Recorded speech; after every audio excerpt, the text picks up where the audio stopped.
Hello. Okay, सब लोग join हो गए बच्चों।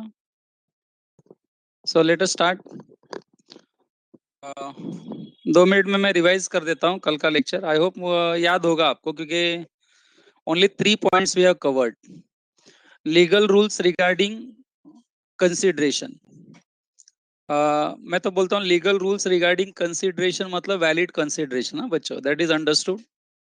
When we are discussing legal rules, that itself shows we are discussing about valid consideration. What was the first point yesterday we discussed? I think आपके screen पे वापस आ गया है. The consideration must move at the desire of promisor. Consideration जब promisee या any other person देता है in the form of act, abstinence or promise, so it should be at the request of the promisor. I think that is very simple now. Okay, any consideration given by promisee or any other person not at the desire of promisor is not valid consideration. Or you can put it in other words, any consideration, any act, promise, abstinence, promisee या any other person की तरफ से होता है at the request of third party, then that is also not treated as valid consideration. Getting that? So that was the first point. Second point हमने discuss किया कि consideration के तौर पे जब हम कोई एक्ट या कोई एब्सटिनेंस या तो फिर कोई प्रॉमिस देते हैं, तो दैट एक्ट, एब्सटिनेंस, प्रॉमिस किसकी तरफ से जाना चाहिए?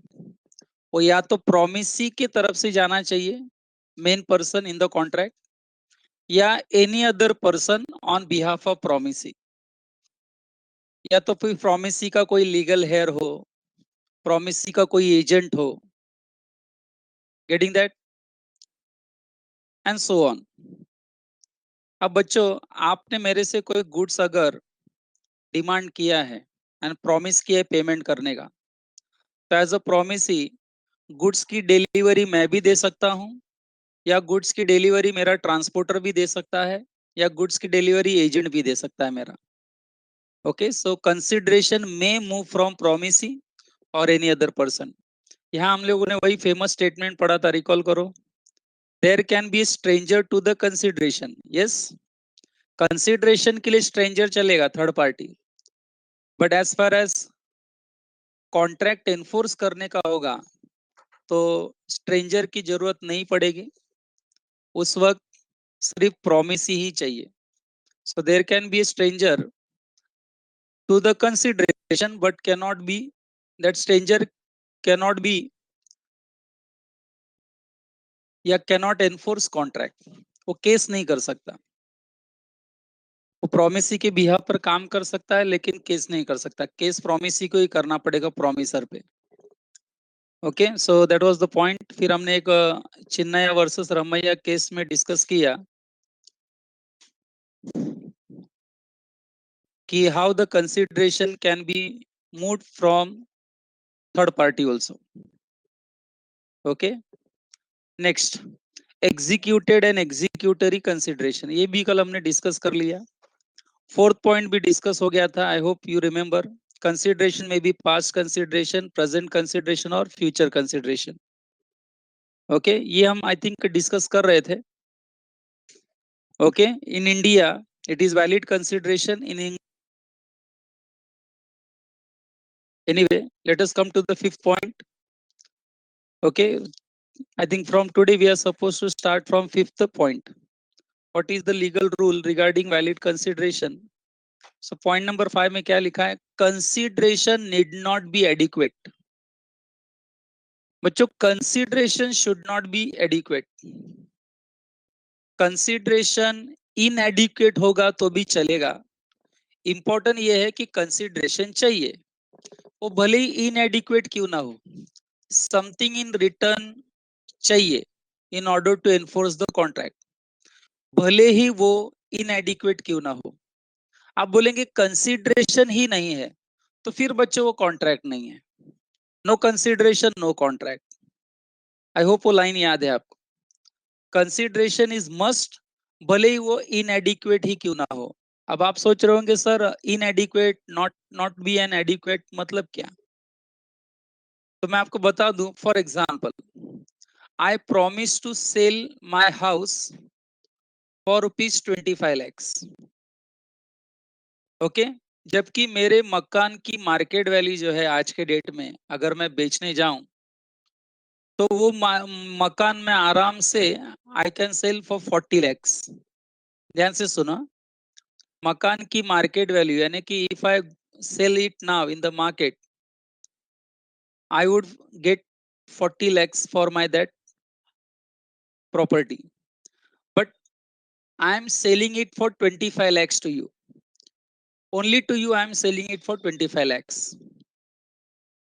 अब यहाँ पर आप देखेंगे तो मुझे ये बताओ, घर बेचने के बदले कंसिडरेशन है कि नहीं है? लिखो जरा, क्या कंसिडरेशन है ना? ओके, मार्केट वैल्यू कितनी है? 40 lakhs, बट मैं आपको बेच रहा हूँ 25 lakhs में, मेरी प्रॉपर्टी है। मैं आपको 40 lakhs में बेचू, 25 lakhs में बेचू, 30 lakhs में बेचू, लॉ को कोई ऑब्जेक्शन नहीं है। Try to understand.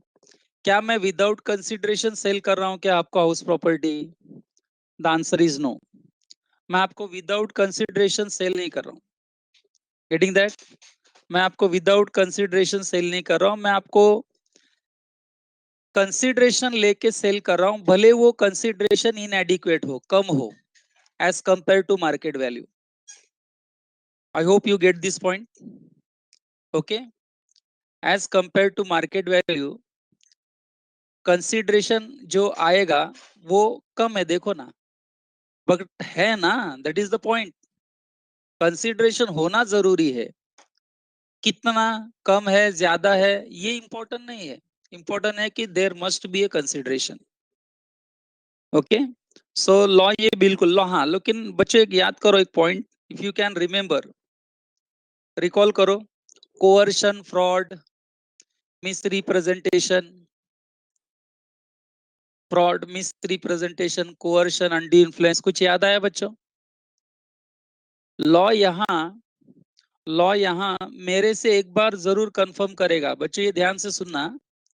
लॉ एक बार मुझे जरूर कंफर्म करेगा कि गिरीश 40 लाख की मकान, you are selling it for 25 lakhs, आपका मकान है, आप कुछ भी कर सकते हो, लेकिन लॉ एक बार कंफर्म जरूर करेगा कि गिरीश कहीं आप कोवर्शन में तो नहीं हो, कहीं आप कोवर्शन के इन्फ्लुएंस में तो नहीं हो, कहीं आप अंडी इन्फ्लुएंस में तो नहीं हो। ये लॉ जरूर एक बार कंफर्म करेगा, क्योंकि डाउट तो आएगा ना कि 40 लाख का हाउस प्रॉपर्टी गिरीश 25 lakhs में बेच रहा है, क्यों बेच रहा है? कहीं गिरीश के ऊपर कोई अंडी इन्फ्लुएंस तो नहीं है? ये लॉ जरूर कंफर्म करेगा बच्चों। I hope you remember this point. Not free concern, yes you are very, you are correct Priya. Is that okay with everyone? मैंने देखो एक एडिशनल पॉइंट डाल दिया इसमें, मैं क्या बोलना चाह रहा हूँ, आई होप आप समझ रहे हो।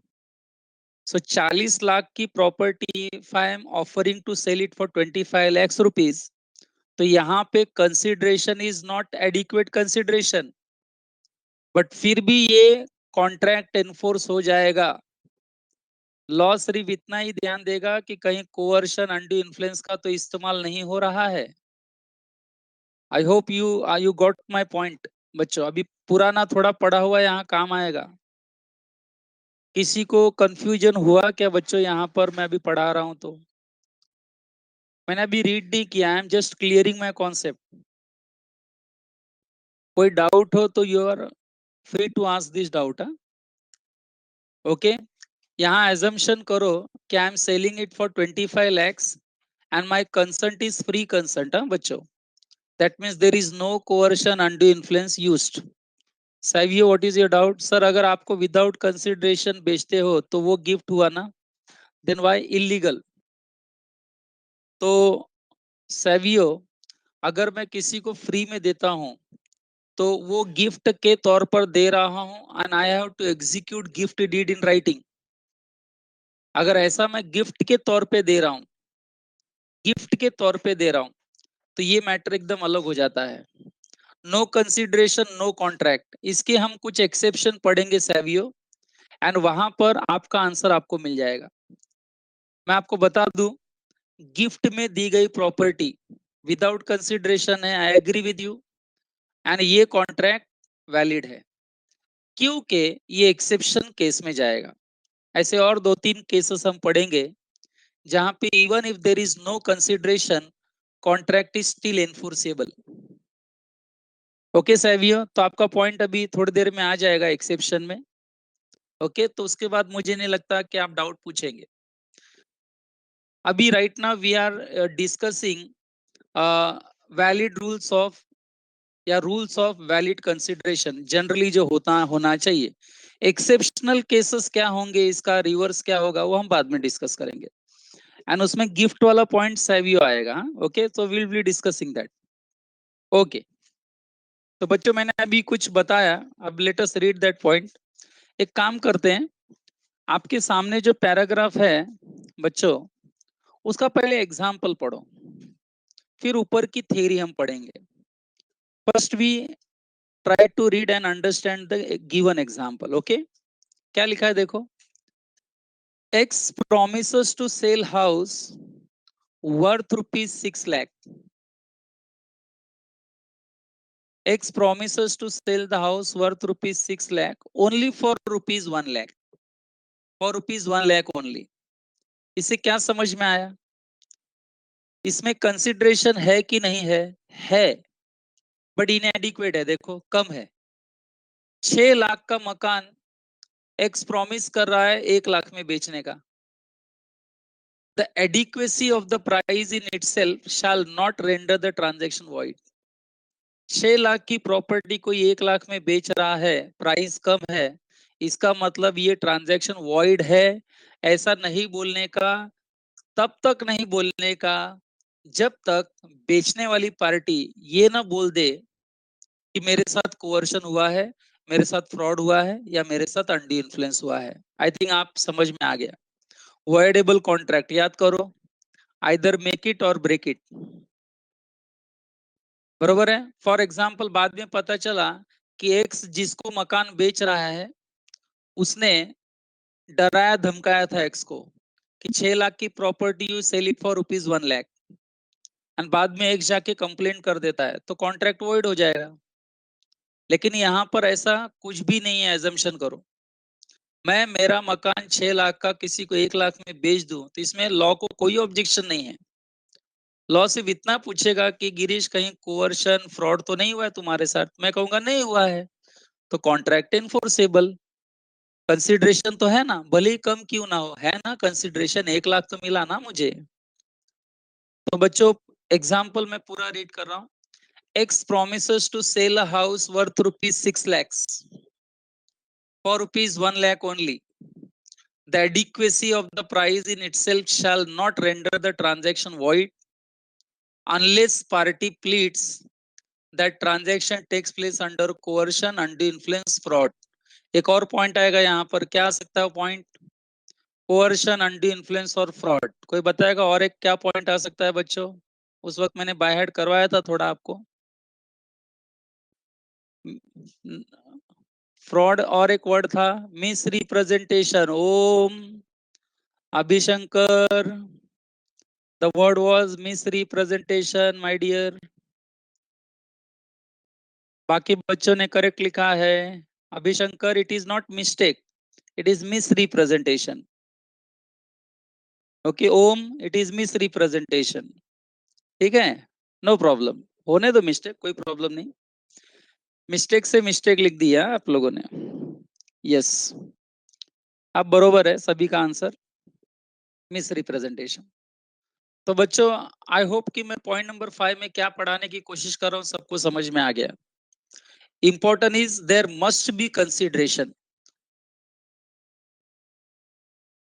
कंसिडरेशन होना जरूरी है, कितना दैट इज नॉट इम्पोर्टेंट। कम भी हो सकता है, मार्केट वैल्यू से ज्यादा भी हो सकता है, दैट डिपेंड्स। ओके बच्चों, so let us read the theory given, जो कि थोड़ा टफ लगेगा आपको। एग्जाम्पल के पहले की थ्योरी पढ़ते हैं बच्चों। क्या लिखा है देखो। Consideration need not B of any particular value. Consideration ऐसा कोई फिक्स नहीं है कि पर्टिकुलर वैल्यू का ही होना चाहिए। It can be more than market value, it can be less than market value, it can be equal to market value. It need not be approximately of equal value with the promise for which it is exchanged, but it must be something which law regards as having some value. It must be something which the law would regard as having some value. ये line का बहुत बड़ा मतलब है बच्चों। For example देखो, अभी आपको क्लिक होता है कि नहीं बताना, मुझे यस नो में आंसर देना बच्चों। फॉर एग्जाम्पल मैं आपको मेरा 10 lakhs वर्थ का हाउस मैं आपको बेच रहा हूं, एंड उसके बदले यानी उसके रिटर्न में मैं आपसे कोई पैसा नहीं ले रहा हूं। उसके बदले उसके बदले आपसे मैं ज्वेलरी मांग रहा हूं, यानी घर देकर ज्वेलरी ले रहा हूं, एंड ज्वेलरी की वैल्यू 7 lakhs है। तो आपको क्या लगता है, ज्वेलरी लेना घर के बदले, लॉ इसको वैल्यू ट्रीट करेगा क्या? क्या लॉ इसको वैल्यू ट्रीट करेगा? यस, डेफिनेटली बच्चों, क्योंकि कंसिडरेशन का मतलब भी है समथिंग इन रिटर्न। मैंने पहले ही कहा था, जरूरी नहीं it is always in monetary terms, it can be anything. It can be in the form of act, it can be in the form of negative act, it can B form in the promise, it can be in the form of money, non monetary consideration, anything जिसको law एक value दे सकता है, वो consideration हो सकता है। Something in return need not B, देखो last line पे ध्यान दो बच्चों, something in return need not be equal to something given. मेरे एग्जाम्पल को जस्टिफाई कर रहा है। मैंने आपको मकान दिया 10 lakhs का, एंड उसके बदले I received jewellery worth ₹7 lakhs।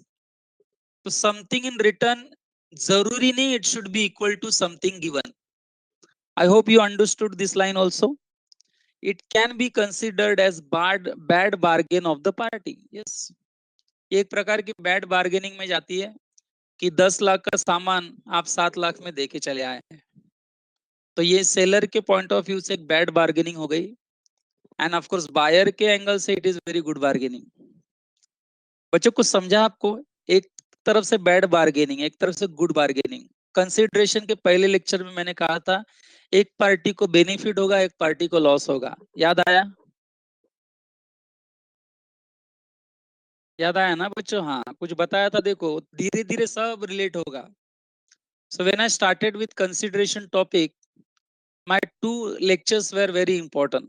एक बार तो जल्दी छोड़ दिया मैंने क्योंकि कुछ टेक्निकल इश्यूज था। तो वो 2 lectures काफी इंपॉर्टेंट थे, जिसमें मैंने वैरायटी ऑफ एग्जांपल्स के साथ पहले टॉपिक शुरू किया। अगर आप रिमेम्बर कर पा रहे हो तो सारी चीजें अभी आपको काम आएंगी। देखो बच्चों, लाइन सेकेंड पैराग्राफ देखो क्या लिखा है। It may be noted in this context that explanation 2 two section 25, section 25 का जो एक्सप्लेनेशन 2 है वो क्या कहता है, that an agreement to which consent of the promise is freely given। जिनके पास बुक है अंडरलाइन करो। The agreement to which consent of the promisor is freely given is not void, पढ़ाई के is लिए not मेहनत तो सब करते हैं, लेकिन स्मार्ट स्टडी कौन करता है? प्री एग्जाम ऐप के साथ बनाइए अपनी तैयारी super smart. Pre exam app देता है वाइड रेंज के एग्जाम्स की तैयारी, जैसे JEE, NEET, CAT, CA foundation, CS CET, banking, railway, SSC, MBA entrance, SYJC, com, TYB com और भी बहुत कुछ। Chapter wise tests and mock tests, detailed performance analysis, और अब तैयारी होगी एकदम परफेक्ट। कहीं भी कभी भी पढ़ाई करें, और एक विशाल क्वेश्चन बैंक आपकी तैयारी को बनाए आसान। इंस्टेंट इवैल्यूएशन से तुरंत जानिए अपनी परफॉर्मेंस और पाएं पर्सनलाइज्ड फीडबैक। तो अब देरी किस बात की? प्री एग्जाम ऐप डाउनलोड करें और अपने नाम से रजिस्टर्ड करें। और एक विशाल क्वेश्चन बैंक बिल्कुल फ्री और अपनी सफलता की कहानी लिखें। लिंक डिस्क्रिप्शन में है। प्री एग्जाम ऐप स्मार्ट तैयारी का साथी। इज नॉट void, मतलब you can treat it as valid merely because the consideration is inadequate.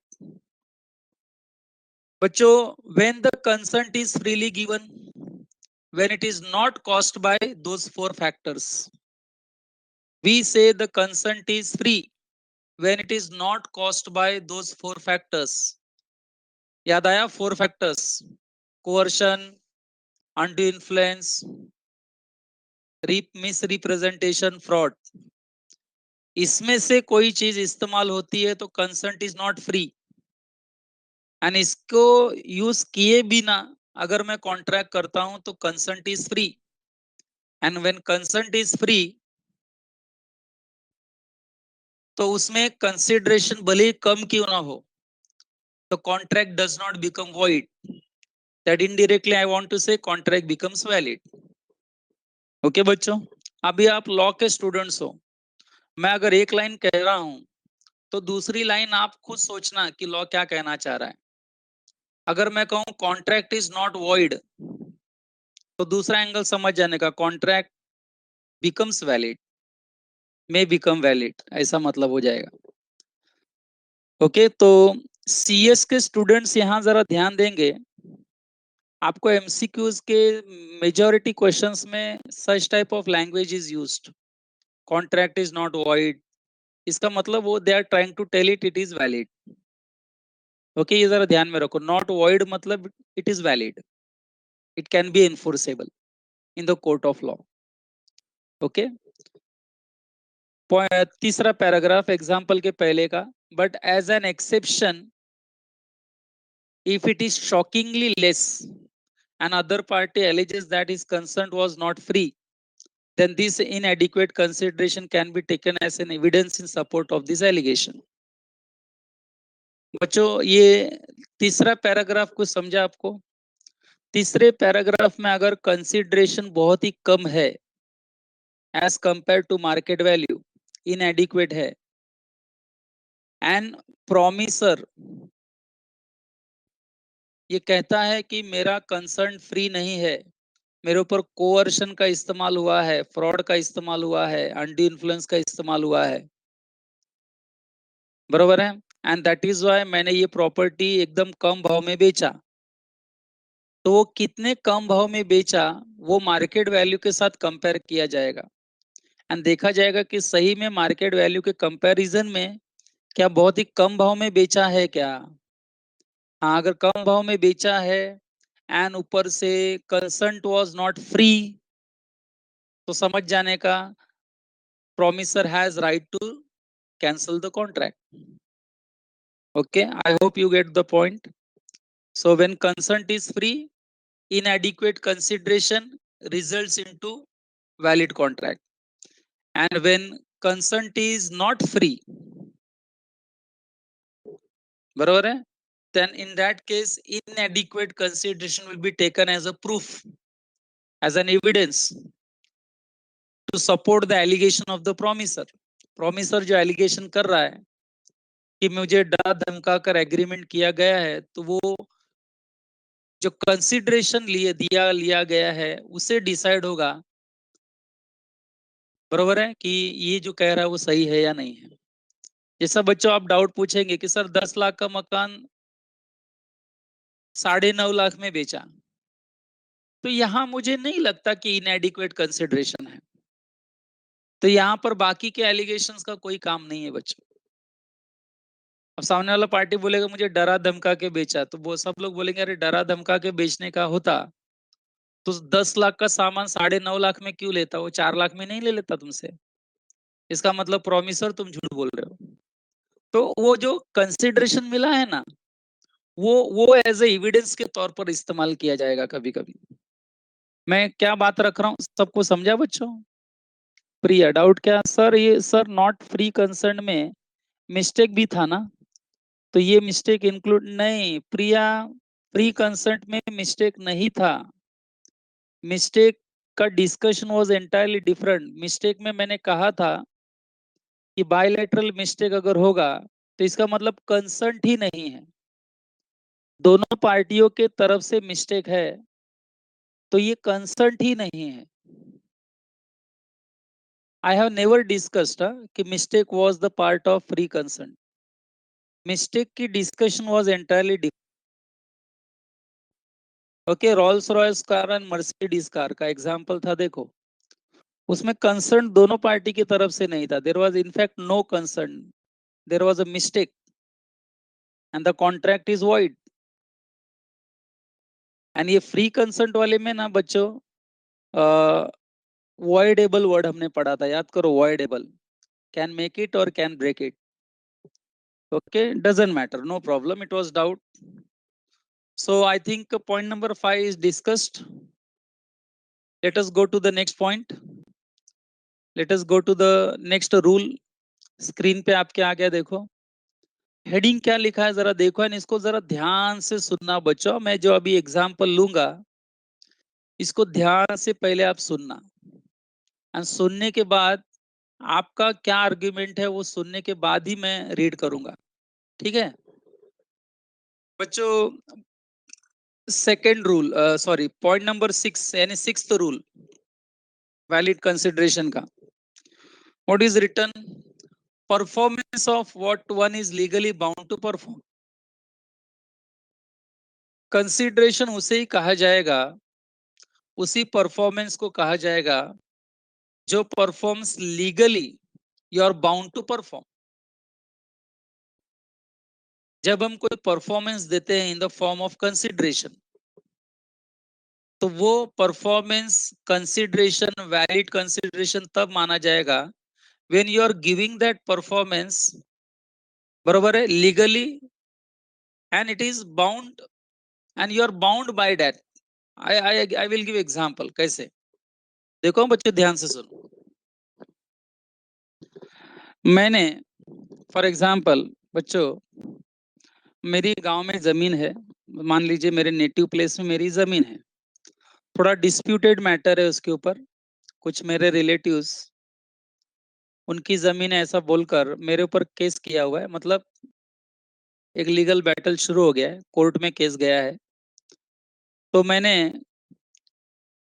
जो जमीन के बारे में केस चल रही है उसके आज मार्केट वैल्यू मान लीजिए एग्जांपल बच्चों 1 करोड़ रुपीज है। तो मैंने क्या किया, आई एम वेरी श्योर कि ये जमीन मेरी है, मेरे रिलेटिव सिर्फ मुझे तकलीफ देने के लिए केस कर रहे हैं, तो डेफिनेटली आई विल फाइट ना दैट केस। तो केस फाइट करने के लिए मैंने क्या किया, I have appointed one advocate, एक बहुत ही फेमस नॉलेजेबल एडवोकेट हमारे टाउन का।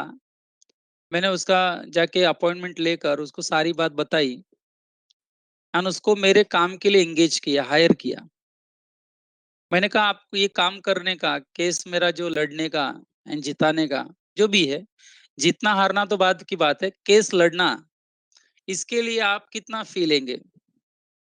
तो एडवोकेट ने कहा, see I am very famous advocate of this city, बरोबर है, मैं आज तक कोई भी केस हारा नहीं हूँ, ऐसा सब क्या क्या बोल के उसने कहा कि मेरी फी ज्यादा है। मैंने कहा बोलो ना क्या फी है, मैं मुझे अगर अफोर्ड होगा तो आई विल पे। इसे देखो आपका केस लड़ने का I will be charging 2 lakh rupees, 2 lakh rupees.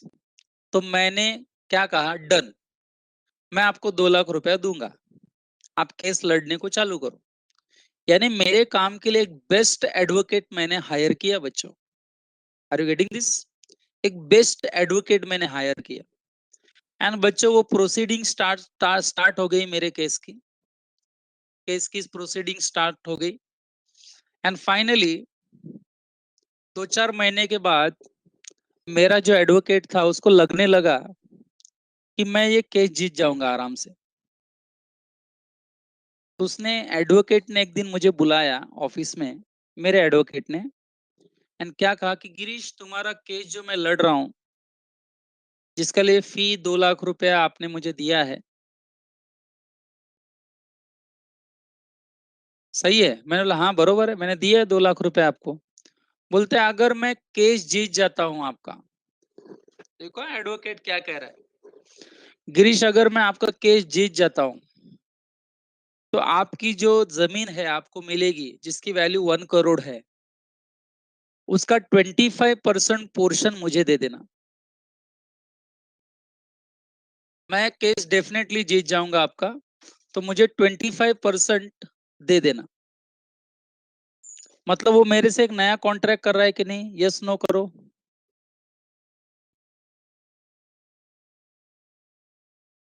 मेरे से वो नया कॉन्ट्रैक्ट कर रहा है। देखो कि मैं अगर केस जीत जाता हूं तुम्हारा गिरीश, तुमको 1 करोड़ वैल्यू की जमीन मिलेगी, उसमें से 25% जमीन मुझे दे देना। ठीक है? तो मैंने थोड़ा सोचा 1-2 मिनट, फिर मैंने कहा ओके डन। बच्चों बात को जरा समझो, उसके ऑफर को मैंने एक्सेप्ट कर लिया। Do you agree with this? Yes no में लिखो। क्या मैंने उसके ऑफर को एक्सेप्ट कर लिया? यस। उसने कहा मैं केस जिता दूंगा डेफिनेटली, लेकिन 25% जमीन मुझे दे देना। मैंने कहा डन। ओके। अब बच्चों उसने आगे भी केस लड़ा, कुछ और हियरिंग्स हुई, एंड बच्चों वो केस मैं जीत गया। केस जीत गया, जमीन मेरे नाम पे हो गई। केस जीत गया मैं, जमीन मेरे नाम पे हो गई। उसके बाद वो एडवोकेट आया, एंड एडवोकेट ने मुझे कॉन्ग्रेचुलेशंस कहा, मैंने भी उसको कहा। फिर एडवोकेट ने कहा अब गिरीश तुम केस जीत गए हो, देखो मैंने जिता दिया है केस। नाउ आपको 25% जमीन का जो पोर्शन है वो मुझे दे दो। तुमने मेरा ऑफर एक्सेप्ट किया था, तुमने प्रॉमिस किया है मुझे देने का। एंड बच्चों, मैंने उसको 25% जमीन देने से मना कर दिया। देने से मना कर दिया। कुछ समझे बच्चों क्या हुआ? मैंने उसको 25% जमीन देने से मना कर दिया। तो वो एडवोकेट भड़केगा मेरे ऊपर, गुस्सा करेगा, बोलेगा कि तुमने प्रॉमिस करके भी मुझे जमीन दिया नहीं।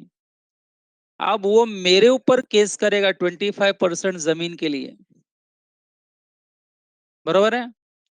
तो क्या उसका केस करना वैलिड है? एंड अगर वैलिड है तो ये केस कौन जीतेगा?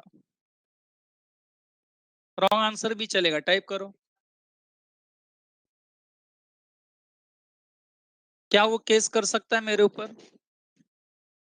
25% प्रॉपर्टी के लिए क्या वो केस कर सकता है मेरे ऊपर? बहुत सारे बच्चे नो आंसर दे रहे हैं। मैं उन बच्चों से पूछूंगा व्हाट इज द रीजन। वो अगर केस भी कर दे मेरे ऊपर, चलो, तो केस कौन जीतेगा? एडवोकेट जीतेगा कि गिरीश? गिरीश के लिए जी लिखो, एडवोकेट के लिए ए लिखो। अगर वो केस कर भी देता है तो ये केस कौन जीतेगा? गिरीश जीतेगा। कारण क्या है गिरीश का जीतने का? गिरीश ने क्यों प्रॉमिस फुलफिल नहीं किया? क्योंकि गिरीश ने जो प्रॉमिस दिया था, 25% 25% जमीन देने का गिरीश ने जो प्रॉमिस दिया था, उसके बदले एडवोकेट ने कोई कंसिडरेशन मुझे दिया था क्या? कोई काम किया था क्या? तो बहुत बच्चे बोलेंगे हाँ सर काम किया था ना, उसने केस लड़ा था। अरे केस लड़ने का तो मैं ऑलरेडी 2 लाख दे चुका हूं। एडवोकेट को लीगली जो परफॉर्म करना था वो उसने परफॉर्म किया, एंड उसका पैसा मैंने दिया उसको। उसका पैसा उसका मुंह देखने के लिए नहीं दिया था मैंने। जाहिर बात है मैं कोई बेस्ट एडवोकेट हायर करता हूं तो वो केस जिता कर ही देगा ना मुझे। बरोबर है? वो कह रहा है कि मैं 25% मुझे जमीन दे देना, इसके बदले क्या था? कुछ नहीं था। मेरे इस प्रॉमिस के बदले there was no consideration, and when there was no consideration ये कॉन्ट्रैक्ट एनफोर्स हो ही नहीं सकता है। उसने वही किया जो what he was legally bound to perform. वकील ने वही किया what he was legally bound to perform, and what he was legally bound to perform उसके लिए मैं ऑलरेडी 2 लाख रुपया दे चुका हूं। उसने एक्स्ट्रा ऐसा क्या किया जिसके लिए मेरे से 25% जमीन मांग रहा है वो? कुछ किया क्या एक्स्ट्रा? बोले केस जीत के दिया। अरे उसका लिए तो मैं ऑलरेडी फी दे चुका हूं तुझे, तो एक्स्ट्रा क्या किया? कुछ एक्स्ट्रा नहीं किया बच्चों।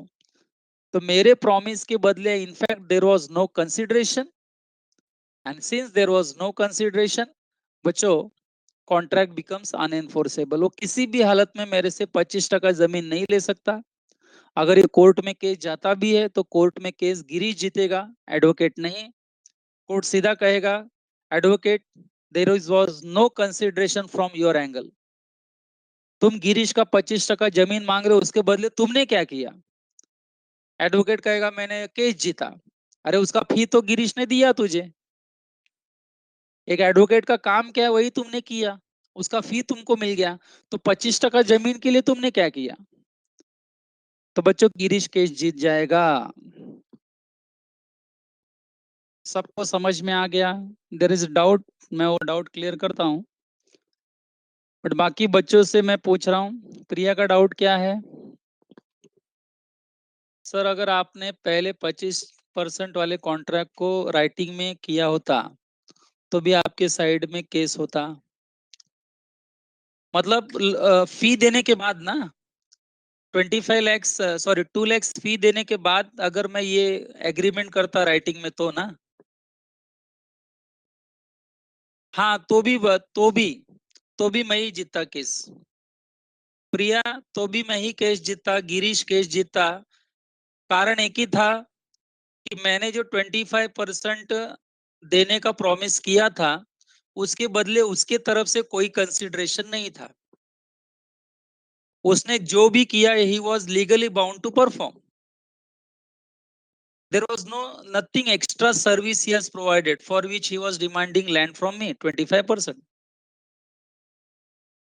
बरोबर है? हाँ, फी देने के पहले अगर वो ऐसा एग्रीमेंट करता कि आप फी मत दो, yes Priya try to understand this, कि don't give me fee, fee के बदले, बरोबर है, you give me 25% portion of your land as my consideration, बरोबर है, कंसिडरेशन। तो फिर ये कॉन्ट्रैक्ट एनफोर्सेबल होता ना, कंसिडरेशन है ना। क्यों जमीन मांग रहा है 25%? क्योंकि उसने केस लड़ा, क्योंकि उसने केस लड़ा। फिर वो कंसिडरेशन हो जाता कि नहीं? Priya are you getting my answer? बहुत फास्ट तो नहीं जा रहा हूं ना मैं? देखो सभी बच्चे समझ रहे हैं? और बच्चों को डाउट?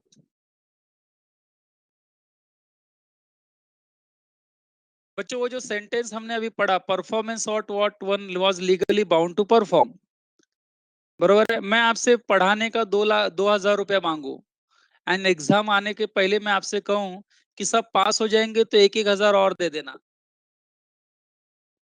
एंड आप में से कोई 1,000 मुझे नहीं देता है पास होने के बाद, तो मैं 1,000 के लिए केस नहीं कर सकता हूँ, क्योंकि कोर्ट मुझे ये पूछेगा कि गिरीश 1,000 जो बच्चों से मांग रहे हो उसके बदले तुमने किया क्या? मैंने कहा मैंने पढ़ाया उनको। तो कोर्ट कहेगा पढ़ाने का already you have received consideration 2,000, and 1,000 के लिए there is no consideration. Are you getting that? Teacher ने वही परफॉर्म किया what he was legally bound to perform, पढ़ाया बच्चों को। बच्चे फेल होने को तो आते नहीं है ना, यहाँ पर पास होने को आते हैं, तो पास हो गए, तो उसमें एक्स्ट्रा क्यों मांग रहे हो पैसा? 1,000 के लिए तुमने किया क्या एक्स्ट्रा? ओके। ओम, ये पढ़ समझ में आया एग्जाम्पल मैंने टीचर का जो बताया?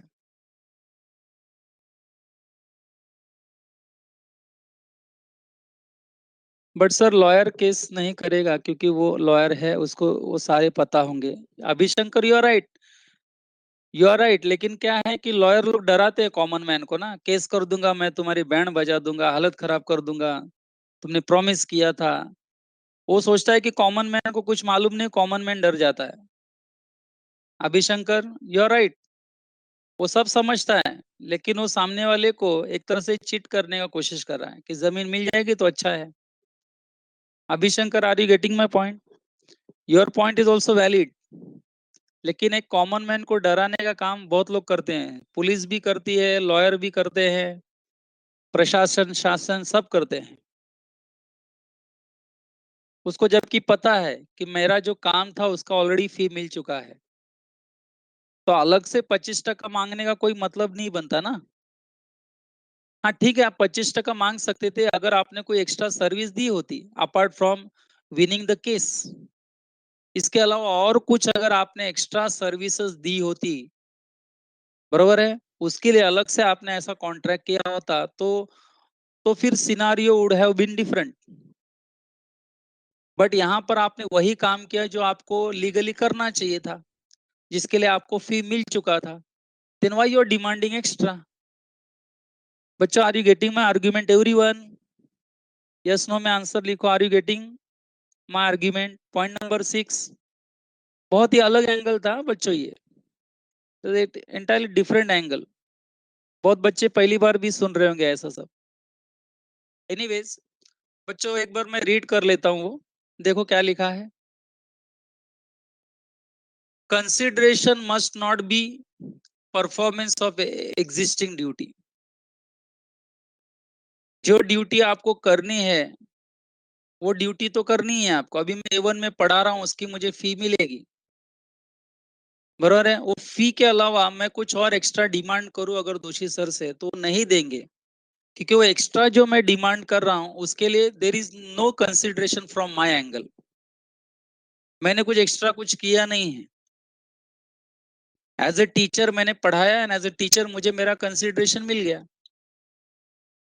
अब इसके अलावा मैं कुछ और मांग रहा हूँ, तो सामने वाला बोलेगा कुछ और मांग रहे हो तो उसके लिए कुछ और दो। कुछ दिया ही नहीं आपने एक्स्ट्रा, तो आप पेमेंट कैसे मांग रहे हो एक्स्ट्रा हमसे? ओके, ऐसा जरा एकदम सिंपल लैंग्वेज में